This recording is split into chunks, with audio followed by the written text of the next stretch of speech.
I don't want to see my mother cry like that ever again. Who that? Yeah, I mean that. She's the queen of dancehall with electrifying dance moves. I would rate her like a Beyonce. I better not get them saying want some more. Do it again, them like, oh my Lord. When no one gets it. Cindy has got the world of entertainment on fire with hits that have dazzled her fans.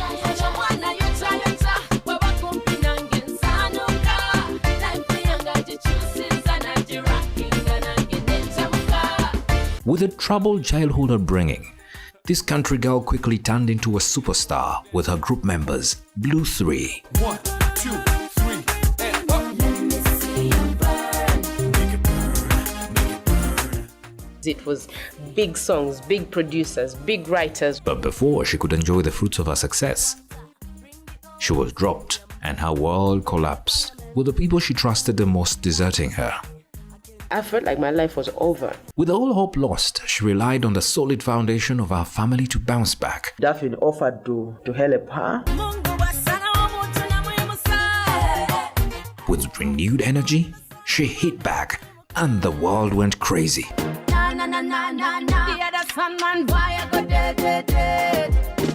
It was a statement, as far as I'm concerned, to the world that, you know what, I'm done mourning, I'm done crying, now let the celebration begin. This is Cindy, the story behind the Billboard star.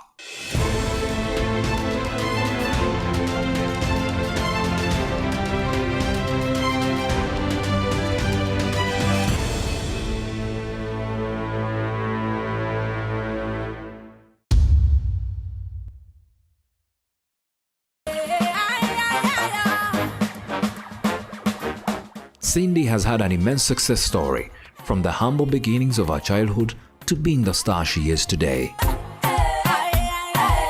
Cindy now is like a bird in the air. One time I told Steve that if these girls ever were to break up, Cindy would make it as, you know, a dancehall artist. I got a hot guy chilling in my beamer. Cindy has blossomed even more. She has gotten more comfortable in her shoes as an artist. I am here and I'm here to stay. She had to endure pain at such a tender age. I don't want to see my mother cry like that ever again. When you're young and you see your mother crying, you're like, oh, we are really doing badly. Learned to babysit her little brother. Before he could talk, he was in class with me. And later on as a single mother. I swore that I would never ever depend on a man's riches. She's working really hard. Her music has always been very sensational. One wants to love me, one wants to help me, but they all look the same when them approach me. I want a message in every song. I want somebody to listen and learn something. I want somebody to sit down and understand where I'm coming from. Everybody wants a sample, but they're buying. And if they don't like the sample, they're not buying. And having broken away from Blue 3 helped to redefine Cindy, who really, after experimenting, tried this and that to rejuvenate herself. When they broke up, she's the one that first hit, you know, the city with a bang.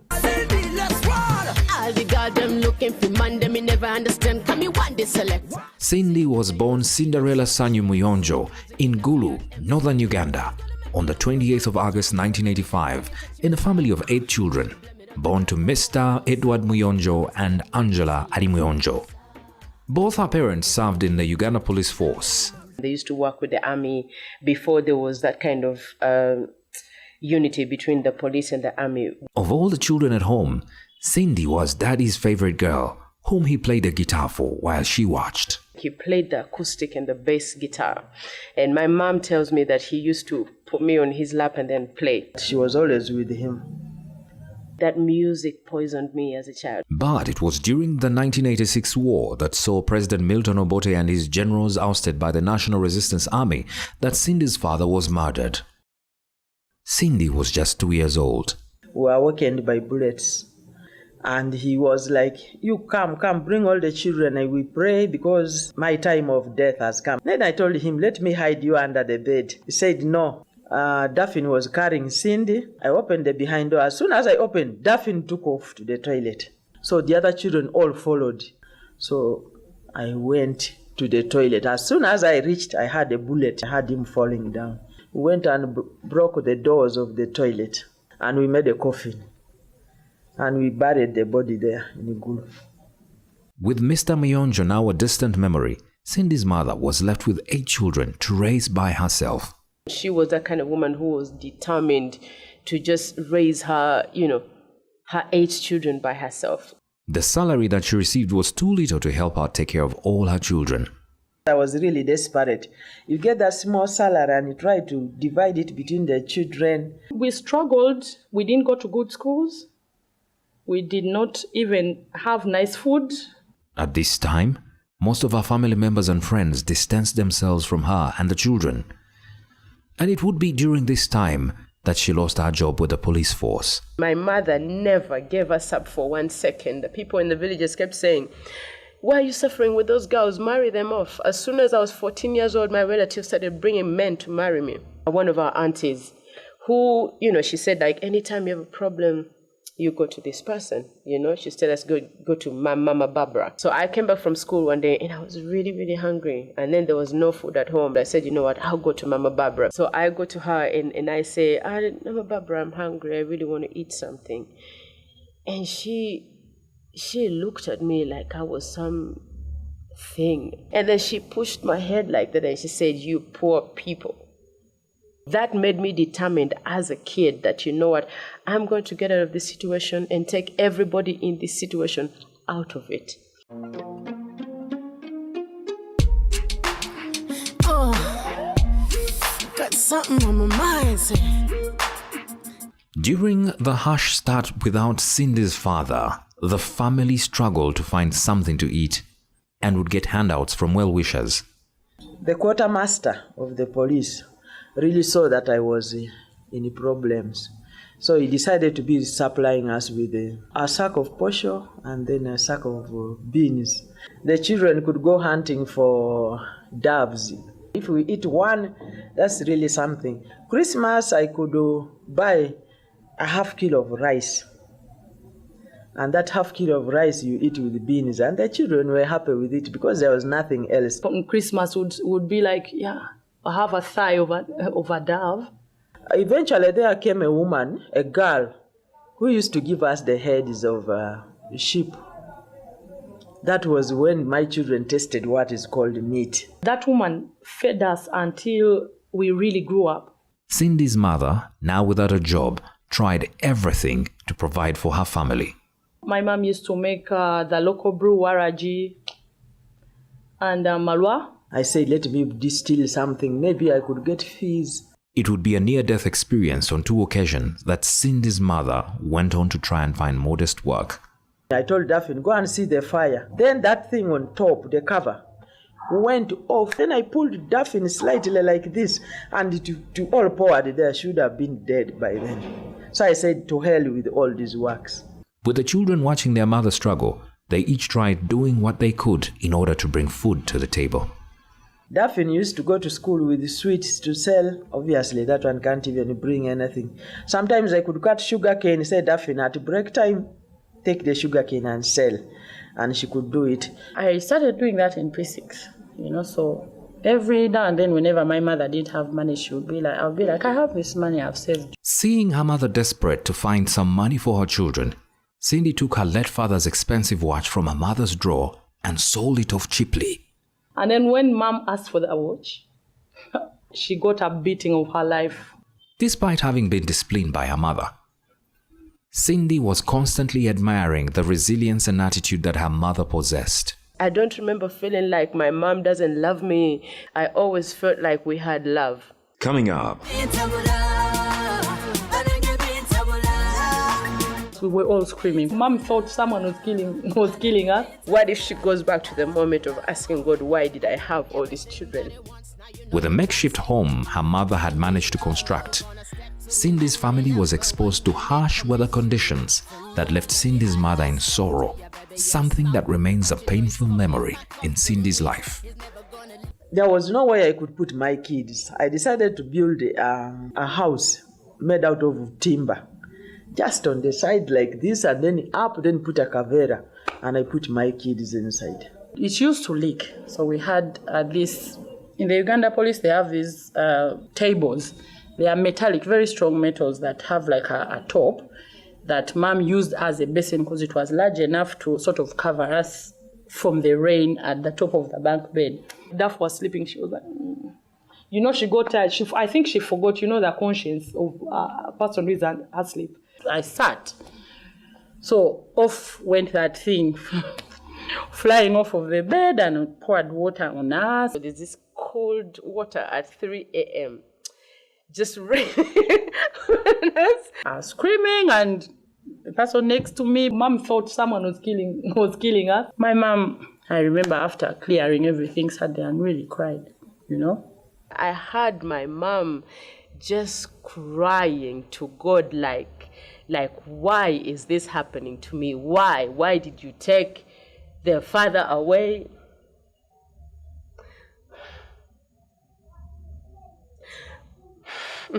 Excuse me. Why did you do this to my children? Why am I stuck with 7 children and nobody to help me? And my relatives can't come in. And I had that as a child. And I thought, I don't want to see my mother cry like that ever again. I don't want to see her. That cry haunts me every single time. I feel like every time I relax and I rest, I feel like, what if she goes back to the moment of asking God, why did I have all these children?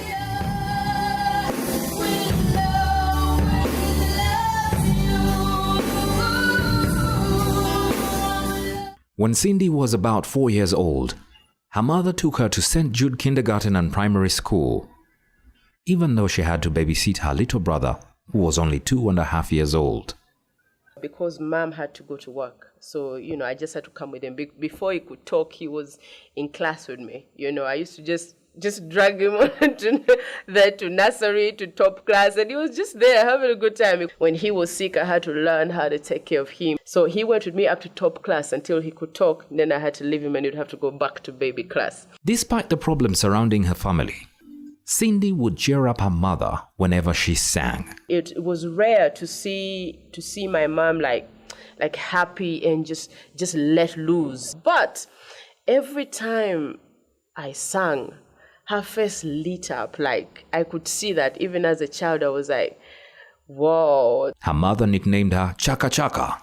She would just tell me, just sing some more. And then the more I sing, she'd tell me, she would tell me, you're going to be like Whitney Houston. You're going to be like Mariah Carey. And yes, indeed, it won her heart and all throughout her childhood. Cindy would take this to another level. Every time I was angry, she would tell me, Chaka Chaka doesn't cry. I'd be like, you know what, I'm Yvonne. Nothing can touch me, I am beautiful, I am strong. The whole world knows me. Mama baby, call me landlady. One touch and knock you down. Me not care what them say, I shut you down. Say, Cindy found solace in church, where she praised all day and all evening as she sang her heart out to God to intervene in her family's problems. a young kid. She used to go to church all the time. I used to kneel and pray. See, our Father who art in heaven, hallowed be thy name.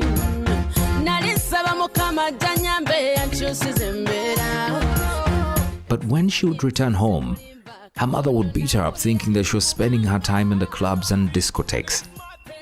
She could go to sing and she comes very late and she walks alone. But I couldn't sleep. I was always waiting for her.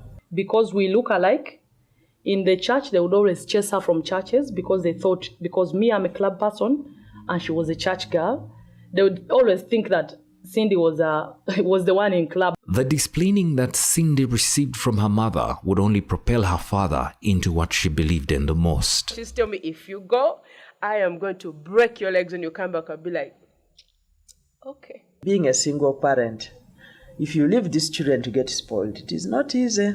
With an upcoming crusade, Cindy finally got the opportunity to perform in front of a crowd, an opportunity she would not have exchanged for anything else in the world. I told her tomorrow we have a crusade, so I have to go really early and help them, put the speakers up, do the sound. So I'm going to be away from home from morning until evening. So tell me whatever you need me to do in the morning, then I can leave. And then she thought, who are you talking to? She's like, okay, do this, clean the house, do this. She tried to make it impossible for me. So I woke up really early, and by 8 I was done.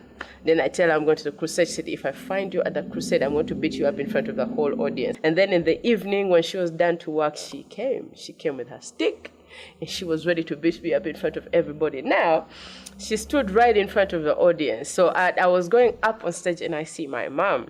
I get the microphone, and I'm a bit late, and the instrumental is playing. Everybody's dancing, thinking, chick sings. It was during this performance on stage that her mother noticed the star in the making. She just gave me the tightest hug ever. And then she told me I was amazing. She told me I should never stop. And I could not believe it. I said nothing. We didn't speak the whole way home.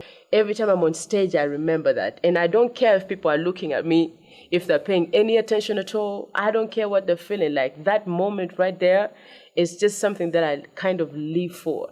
Eventually, I came to know that she loved the music from the beginning. From then, my mother has never stopped me. Since anything I do for music, she just supports. She's like, you go.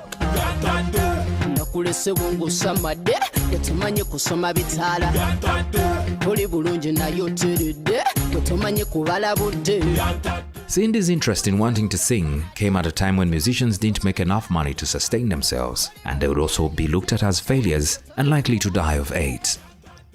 Cindy's mother, despite loving to see her daughter sing, was very quick to point her in another direction, becoming a doctor or something better to enable her live a much more successful life. She made me the doctor gown and bought me like a dummy stethoscope that I could use just to inspire me to, to be a doctor, because that didn't happen. I had to prove to her that, I don't have to be a doctor to achieve what you want me to achieve. My music had to be a big deal so that she can forget about these small things that, I educated you for nothing. It was during this time that another opportunity came along for Cindy to showcase what she's capable of. And this would happen in Bali when gospel artist Makoma, a very famous band, came to perform.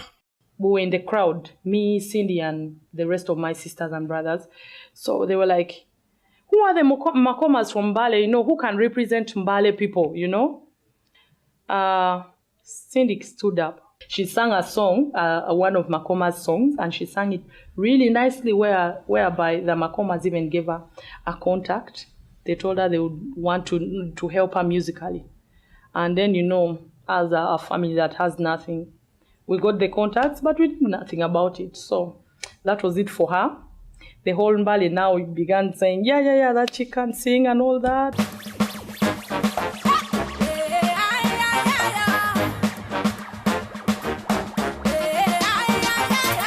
With school remaining a priority, thanks to her mother, Cindy joined Progressive Senior Secondary School for her Senior 5, where she became a head girl, thanks to her music popularity. There was nobody that stood against me. It was just like everybody was like, you know what? Cinderella Sanyu, that's our head girl. While at school, the search for the next Coca-Cola Real Stars started, and it would be Cindy's mother to encourage her to give it a shot. She was on my case every single day. She's like, record the damn thing. At the time, she was working at OPG, Open Gate FM in Mbale. So it was easy for her to do that. So I gave her money to go and send it, post it by then. When she went there, she feared. She came back and kept quiet. I said, Cindy, did you send? Said, no. I felt like if I send the tape and then I don't get accepted, I'm going to start feeling bad. So I'm not going to do that. Mommy made sure she was the one to send it. If I remember well, it was Capital FM where they were sending those tapes to. They played my tape on the radio. I'm like, and that was my voice playing on the radio. And then Steve Jean says, I want to meet this girl. It was a huge deal. I wanted someone to pinch me. I remember hearing her on radio and thinking, oh, she can try. You know, she's as proud of her. Then they called her and said she can come. With all the competitors now in Kampala, each competitor had to look for votes so as to win the competition. I remember I went to stay with her when it was the finals. I remember walking the streets asking people to vote for Cindy, and some of the people were like, what? You know, they didn't know what was happening, but we had to explain, me and her, you know. So we did that for 5 days, you know, and yeah, we did get quite a few. On the last day, I remember Cindy saying, I'm sure we've got votes here. When the results finally came up, Cindy was heavily disappointed, and the fear of failure would start to haunt her. She was not happy about it. She cried. I wish we had just walked just 1 more hour. I'm sure I would have gotten just those few votes that would have, you know, because I remember them saying they won each other by one vote each. Impressed with Cindy's ability to perform, it took one of Uganda's best producers and a protege of Dungeon Studios, Steve Jean, to convince her to do a song that he would completely finance just to prove that she was that good. I recorded a song called Time to Say Goodbye. I did the song. It was great. It played at the radio stations. People got to know her. Zaba singa one. Have you seen me on the dancing floor?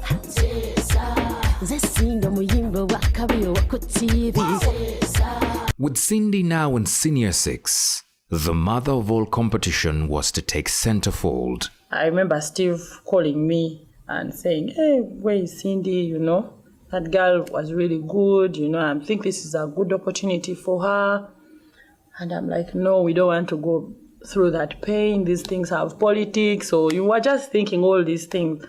And he's like, no, she will actually do well. $50,000 at stake. The country was fired up to join the new Coca-Cola pop stars.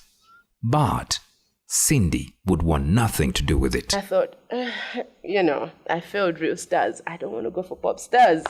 I was living in a very remote area in a small place called Kabalagala in Kampala. So Steve Jean came. He was driving one of the Porsche's cars at that moment. And I'm like, what is this car doing here? He came just bumping all over the place to my home, like, you have to go for these auditions. I don't care how you're dressed or how you feel about yourself, but you have to go for these auditions because you can't miss this opportunity. At the auditions, Cindy presented something that none of the judges had seen coming. There was something in her that I saw, which I'll be honest with you, even the other judges didn't see, because when the contestant went out, we discussed it and said.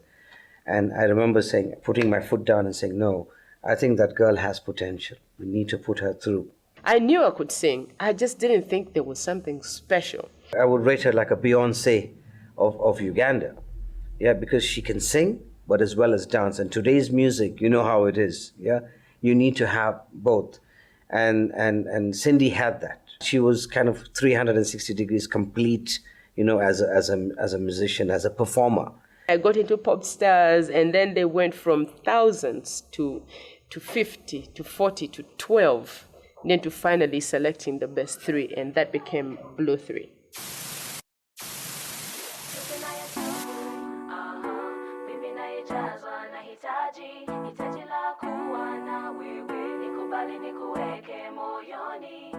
The glamorous reception that Blue 3 received at Entebbe Airport upon arrival from South Africa shocked Cindy's family, especially after seeing the transformation she had brought back home. It was Coca-Cola, it was international, so we had the most extravagant publishing, you understand, the most extravagant marketing, and it was billboards, it was big songs, big producers, big writers. The journey as a Blue 3 member was just beginning, and it didn't mix well with Cindy's family values. But the money that came with the job was too good to be true, because then she believed she had found a solution to her family's problems. When she came back, she looked a diva. The transformation was really big. She had this money, and she's like, you know, we're supposed to get our own house, we're supposed to get a car, and all these things. And yeah, at least I had someone else, you know, to back me up. We were really very happy. We knew God had attended to our prayers and we had a blessing already at home.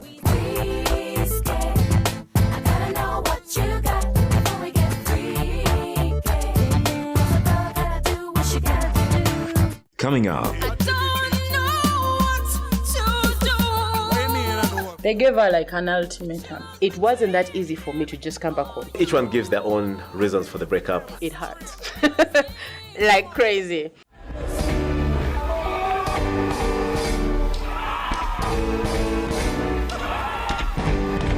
I used to sing only Christian music. And then now I was singing music that didn't have Jesus in it. The church girl now began, dressing the way she was supposed to dress. I was fighting inside of me. I was like, am I doing something wrong? Am I just working? So I remember at the video, Cindy wearing the black dress and saying, I cannot wear this dress.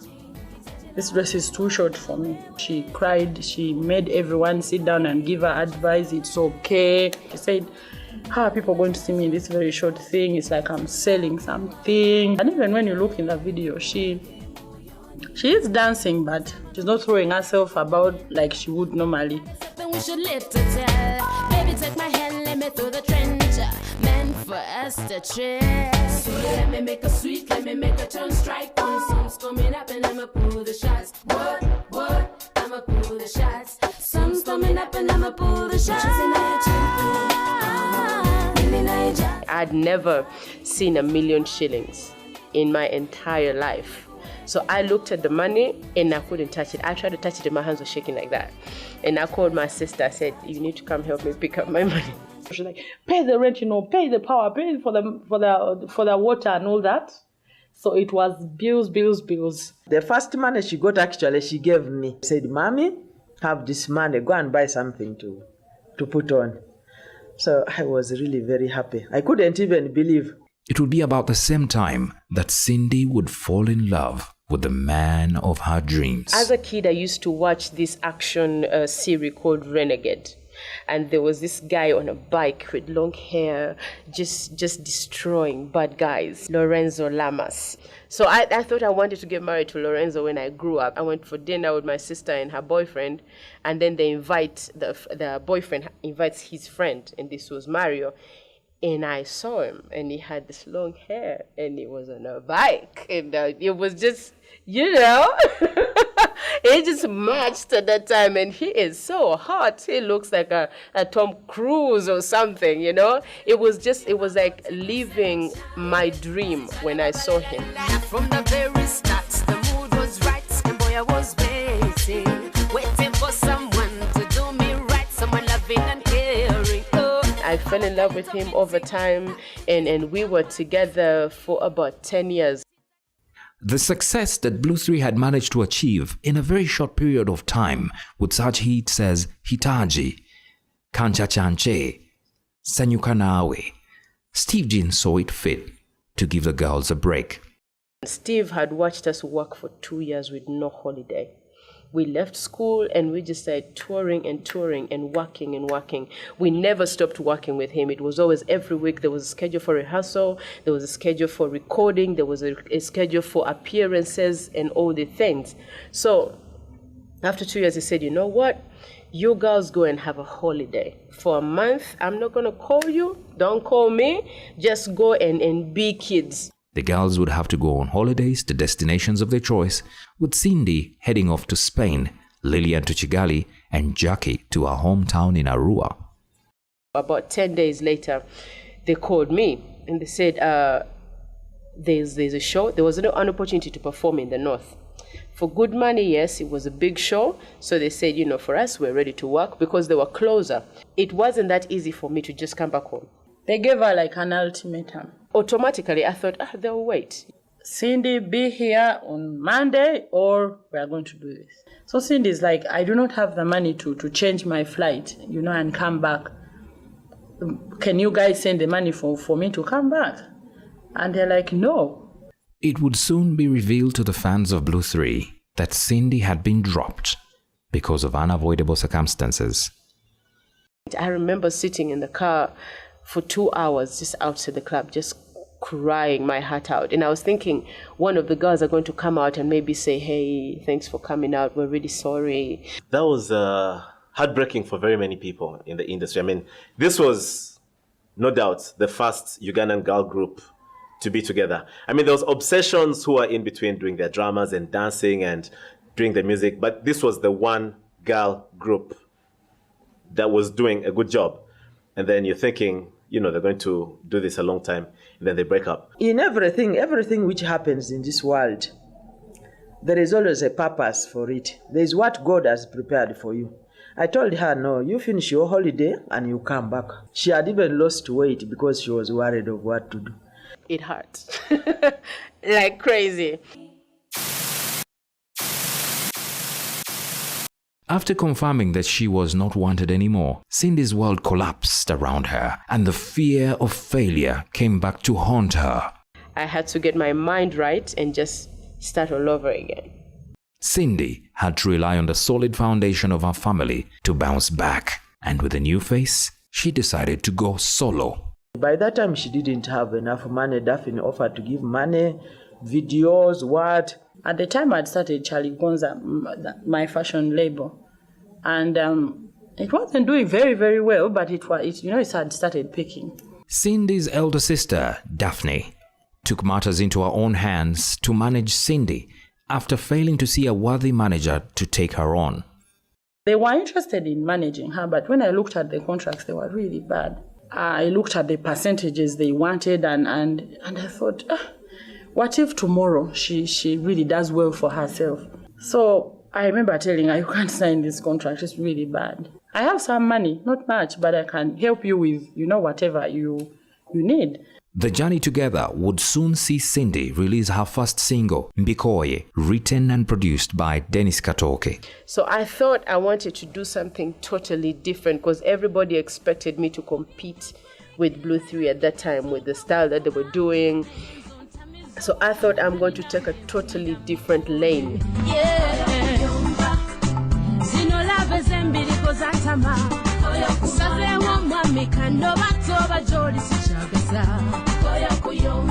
I wanted to take away the whole Cindy from Blue 3 thing because it was on my back and I couldn't let it go. And I wanted my fans as well. I wanted to start with a whole new group of fans, with a whole new everything. So I decided, let me do an Afro style, nothing urban. I wanted it to look like a small beginning. I wanted everybody to accept it the way it was, and that is how I did it.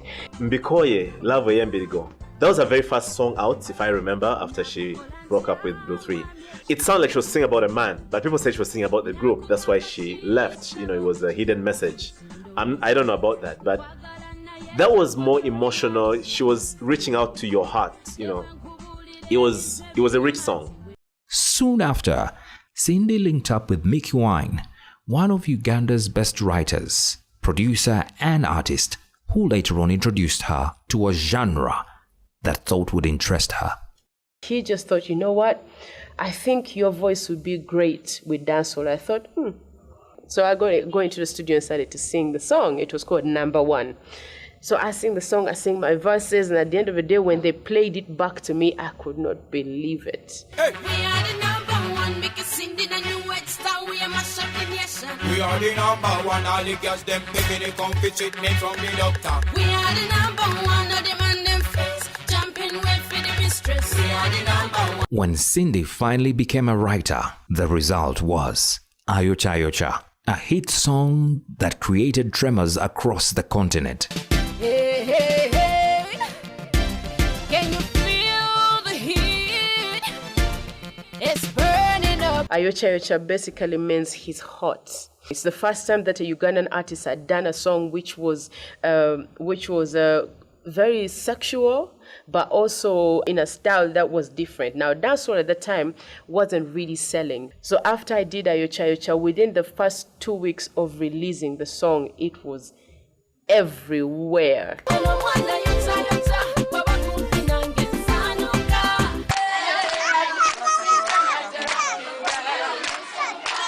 Cindy had finally found her footing, and with the new face, Cindy was referred to as the queen of dancehall. I started being called Cindy Ayocha Yocha, which is amazing because it means Cindy, the hot one. I was like, yay. It was a statement, as far as I'm concerned, to the world that, you know what, I'm done mourning, I'm done crying. Now, let the celebration begin.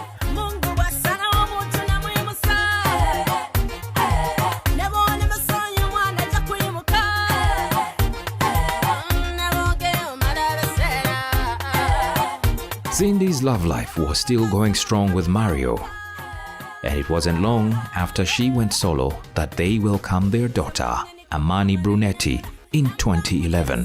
I woke Mario up and he did not wake up. I decided, you know what, I'm going to drive myself. And I had my back hurting all over the place and feeling like the baby's going to tear me apart, but I was driving my van like this. After everything was done, I woke up and saw this beautiful baby. Amani came into my life at the most peaceful point of my life. Amani means peace, and in certain points of Kenya, it means respect. And both the things coming together, I felt like this is perfect. Just Amani. It was something that we agreed on, me and her father at that time. And just within 3 weeks after the birth of their daughter, Cindy was back on the road, haunted by the memories of her troubled past. When my father died and then my mother lost everything, in a way, in my mind, I swore that I would never ever depend on a man's riches. I'm not going to sit down with this baby and think that Mario is going to take care of my life. I still have to get back on the road. So I shot the video for Party.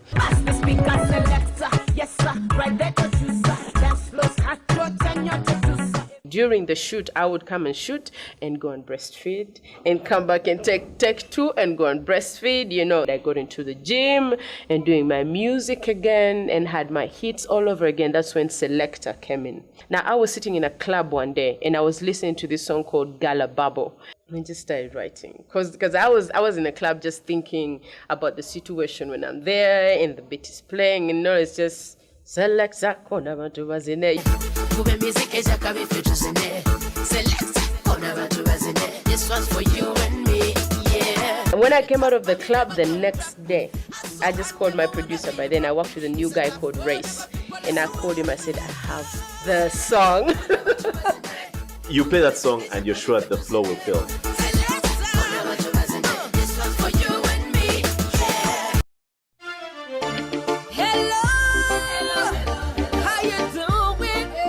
After a couple of #1 hits on both Ugandan and African charts, Cindy, under the guidance of her sister Daphne, decided it was about time to produce a concert. It would be called Mateka. With a meager budget, they set out to do exactly that.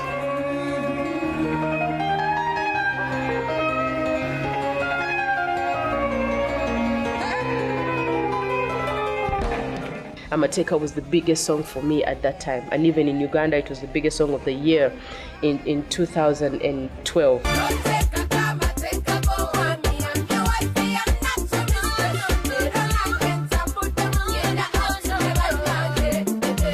I got a very good team to come together. I got Silk Events. They believed in me like crazy because I didn't have the right budget, but they believed that we could, at the end of the day, we'll work it out. Welcome to the Mateka concert, officially. I invited Lillian and Jackie. We didn't have a great relationship, but there's certain things that you can't forget. You can't forget when we were on stage together how magical that moment was. Every time we were on stage, all the small things didn't seem to matter anymore as long as we were there. We almost wanted to cry, like all of us. I remember at a certain point we held hands and just started squeezing each other's hands. I want to take this moment just to honor Blue 3 because that is where I started from. Just so you know, that is why I dressed up like this, because I don't want you to forget any small beginning. I went to Ginger, and by the time I stepped on the stage, there was a line on the street, that is stuff that I'd seen when Conscience comes here. I'd seen it when Kofi or Lomide comes here. Outside the concert, you have a line of people. And I saw this while I was driving to the venue, and that was all people who were coming to support me. It was an awesome experience. Thank you so much for the love that you're giving back to me. I'm so grateful to so many people. My sister, Daphne, was there, who was my manager at that moment. Aunties I hadn't seen in a long time. My mother was there, just everyone. Amani was there, Mario was there. I remember in the middle of the concert at Katikati, I remember feeling like I wish Dad was here, because he was the musician of the family and I'm the only one who picked it up. I felt like he would have been proud,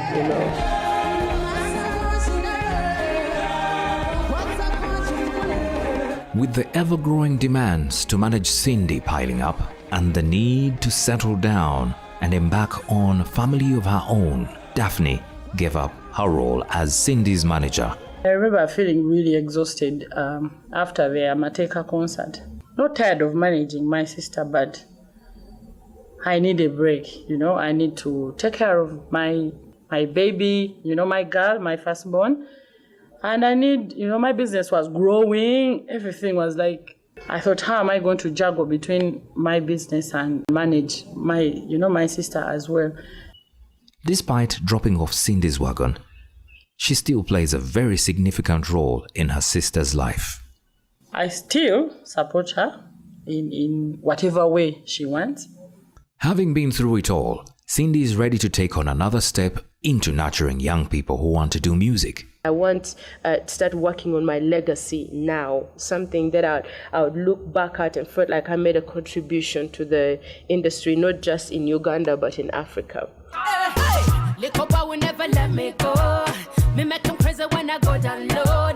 I want to do a record label and just help other artists to do it.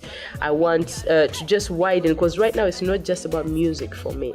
It's a lifestyle. So I just want to package it into something that I can give a money, say, or I can give just to the next kid and say, you know what, this is it, let's do this. She's working really hard, She owns her own recording studio and she has a band. She has ventured into movies and her debut movie was Bella. Her role as the lead actress has won her a nomination for Best Actress in a Drama Film at the AMVCAs in 2018. Find your way home from here. Thank you. Bella. My name is Bella. The King herself, as she's commonly known, has established herself as a brand that is taking the music industry on a global scale. This year I've been nominated for the Afrima Awards in a continental category, which is Best Dancehall Artist.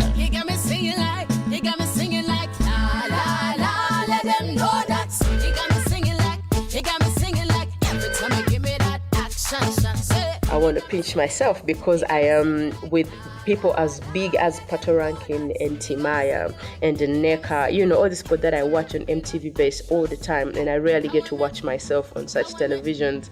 So just seeing them on the same lineup and compete for votes like myself, it just shows me, I'm here. By continuously releasing hit songs and doing collabos with numerous artists, this has excited her fans. She's a great artist, she's a great performer, she's a great musician. Her videos are fantastic. I'm loving the way you move, but girl, you don't know. And the place where you go, my girl, I follow. Come see the way I run this city, where every man wanna bounce this booty. I make you stay a long time, no quickie. So come see me, That's pro me, I know what we do. Sometime alone, I know that with my crew. Me, I murder them so like no.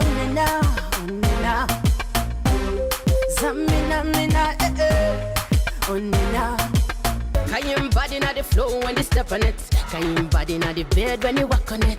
All them other guys don't know what to do with it. This single mother is ready to be the best mother that she can be for her daughter.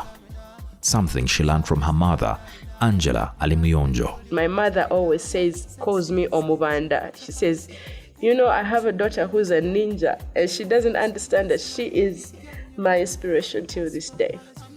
For the many more years to come, Cindy is ready to take you on a roller coaster. But be warned, you will need to buckle up because Cindy is out to get you mesmerized. Like corruption, me never can stop when me get to the top. Me never gon' drop. I so hard, never wanna be broke. It's a tough world, never people are so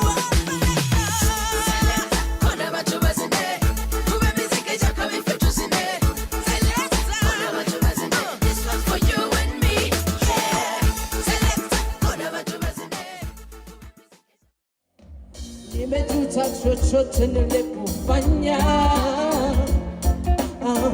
Tawezaje bila wewe, asali wa moyo wangu.